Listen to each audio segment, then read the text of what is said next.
Ghost, the modern classic love story starring Patrick Swayze and Demi Moore is back, this time as a London stage musical. We're here on opening night to meet the stars.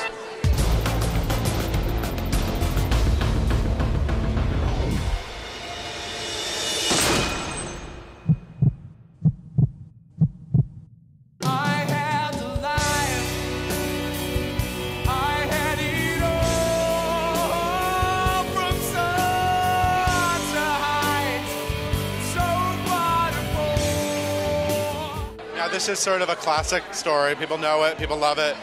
Were you daunted at all by sort of the memory of it, the legacy of it? Patrick Swayze? Yeah, absolutely. I mean, it is so iconic, and you're handling things that people hold very dear to them, and so really we just, it's very daunting, but we just wanted to do it justice, and that was the scariest thing. You are playing one of my favorite a-holes in film history. How does that feel? Yes, I am. It feels amazing. It feels absolutely amazing. I remember Tony Goldwyn in the film. He was just so incredible. He just recently sent me a lovely message for opening night. From one call to another, where would they be without the bad guys? Were you in the movie theaters 20 plus years ago crying at this love story? I was in my basement at my 10th birthday party with all of my girlfriends watching Ghost for the first time. So it's burned into my memory. It's a great memory. I remember seeing Ghost. I remember at the time thinking the film was a little bit kind of like glossy, but the story was really good.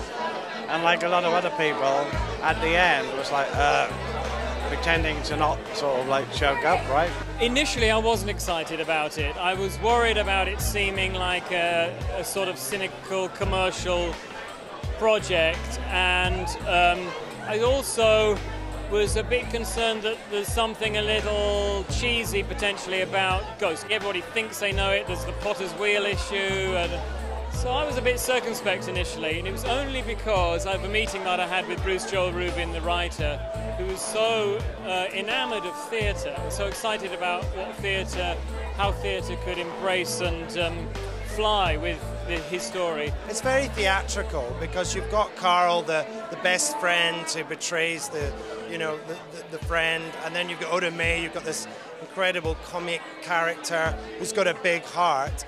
I think what we've managed to do in the musical is actually get more layers in the characters than in the film. Certainly in Carl and Oda Mae's role, we've been able to do that.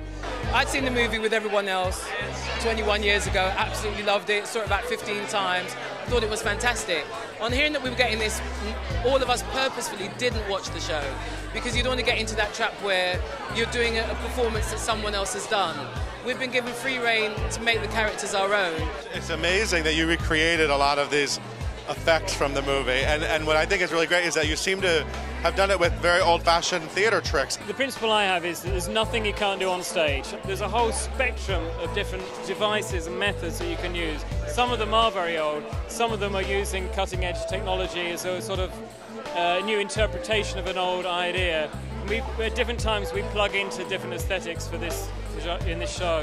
What do you think captures everybody about this story? I think the story is so good, the writing is so phenomenal, and I think everyone just relates to losing someone they love. So you add in some amazing music, some mind-blowing illusions, a gorgeous set, and some really sort of honest performances and innovative things happening on stage, and I think it's exciting people on a lot of levels. It's a love story. It also has the afterlife, it also has action, it also has comedy.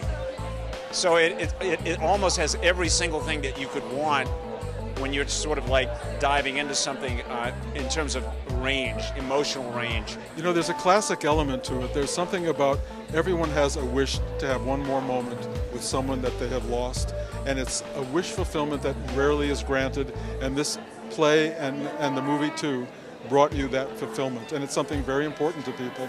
And it also makes you think, say I love you when you have the chance. Does this story make you cry or what? It makes me cry, first and second act, and I've seen it 17,000 times, and I'm not normally a lachrymose person, so yes. But it's a good cry, it's a happy cry. It's funny, it's our only barometer of how well the show's gone is how loud the sniffles are at the end, But it's a strange way to grade a show. It's a strange reaction, you know, going out there, taking your bow and seeing people with makeup running down their faces and at the same time on their feet clapping wildly and grinning from ear to ear. It's the strangest reaction I've ever got at a bow, but hey, it's fine by me. Do you have your eye on any other Demi Moore musicals, maybe G.I. Jane, Striptease, St. Elmo's Fire? Striptease, definitely. I got to get to the gym for that one. Are you working out for Striptease? Absolutely. I can't talk about it yet, but you'll be the first to know.